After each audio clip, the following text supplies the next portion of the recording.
So how many hours of sleep did you have last night? 5 hours. And for you, is that a good or a bad night? That's a good night. 4.5. Five. Last night, I'd say about good night to like 5.5, maybe 6. 6 hours. Tops. 5.5. Okay. Yeah. That's a good night. Yeah, it's a good night.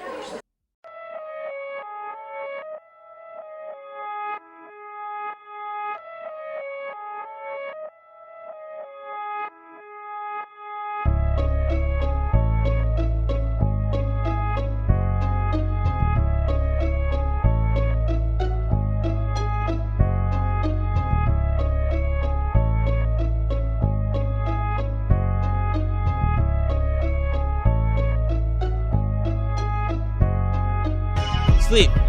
Sleep is something we all require, something we all desire. We're here in the center of New York, the city that never sleeps, to discover the causes of sleep deprivation among high school students. Sleep, along with oxygen, food, and water, is necessary for survival. It enables our brain and muscles to rest, helps us create memories, prepares us physically and mentally for the next day. Yet sleep is a rare luxury for most students. Indeed, 74% of teenagers experience lack of sleep on a regular basis. Today, we'll try and find out the causes and effects of sleep deprivation. 80% of Americans agree that a lack of sleep causes problems like difficulty concentrating and increased stress. It's been proven that lack of sleep damages the body and the brain. Cognitive abilities, memory formation, and concentration are all impaired after a night of little or no sleep. Sleep deprivation also leads to heart disease and obesity, which can eventually lead to death. Sleep deprivation certainly has negative effects on high school students. Without sleep, we cannot process memories well, and we can't remember our lessons for exams. Without sleep, our brain doesn't develop as well, which for teenagers is hugely detrimental. And without sleep, we cannot concentrate, leading to bad academic results. How do you feel when you're sleep deprived? Well, the first day usually you just run on an adrenaline rush, so you don't feel it. But the second day, it starts to hit you, like especially around that 5 o'clock mark in the afternoon, where you're just like, oh crap, I'm really tired. The next day, you really start to feel tired. The day after, your eyes start to burn, and the next day you can't function anymore. Do you think that sleep deprivation itself leads to bad academic scores? I think it's somewhat of a vicious cycle. So if you don't do your academic scores, then you'll want to do them better, so you won't sleep. But then I wonder if it's really worth the cost of not sleeping. So to a certain extent, I think you're not at your full potential because you're not fully rested, but you need to give a little to get a little. So it's clear, sleep deprivation is terrible for students, but it is also the most prevalent among them. The National Institute of Health suggests that school-aged children need at least 10 hours of sleep daily. Teens need 9 to 10 hours, and adults need 7 to 8 hours. Yet national averages show that a whopping 85% of high school and college students report that they sleep under 8 hours. Getting half of that. So why are students sleeping so little? There are multiple answers to that question. The most obvious one is homework and procrastination. Too much homework, or rather a disparity in the amount of homework per day, leads to some nights of intense work and others of intense sleep. Procrastination also plays a part in this. Students delay working on homework for the instant gratification that the internet offers. This completely breaks the circadian rhythm, our internal clock, and leads to sleep deprivation. I would say I did a 2 to 1 internet to work ratio. TLC, Western Society, TLC, Western Society. Yeah, it's really just all the APs. But as our society is becoming increasingly more dependent on technology, both homework and procrastination is done on computers. Indeed, for college students, 67% use cell phones and 80% use computers before sleeping. Why is this bad? Well, our bodies adapt the circadian rhythm to the amount of light entering our eyes.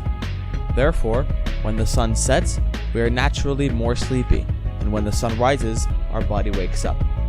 With artificial lights coming from our devices, our body is confused and wakes up before sleeping. This leads to bad sleep, and regardless of time spent sleeping, the individual will still be sleep deprived. But sleep deprivation is also very rampant among teenagers and young adults because of their delayed circadian rhythm. For this age group, sleepiness starts to occur at around 11 p.m. and wakefulness begins at around 10 a.m. Therefore, it is natural for a student to go to bed later. Yet for most students, school starts earlier than that. A study showed that before 10 a.m., students underperformed on work and exams. Additionally, taking a nap at around 2 to 3 p.m. is recommended, yet students often have class during that time. I feel as though there's that awkward stage between 8 and 10 o'clock where it's essentially just a lot of drowsiness, and it takes a lot to actually focus and concentrate in class. The issue with sleep deprivation is that it cannot be fixed by only one party. Yeah, I can not do my homework, that'll solve it.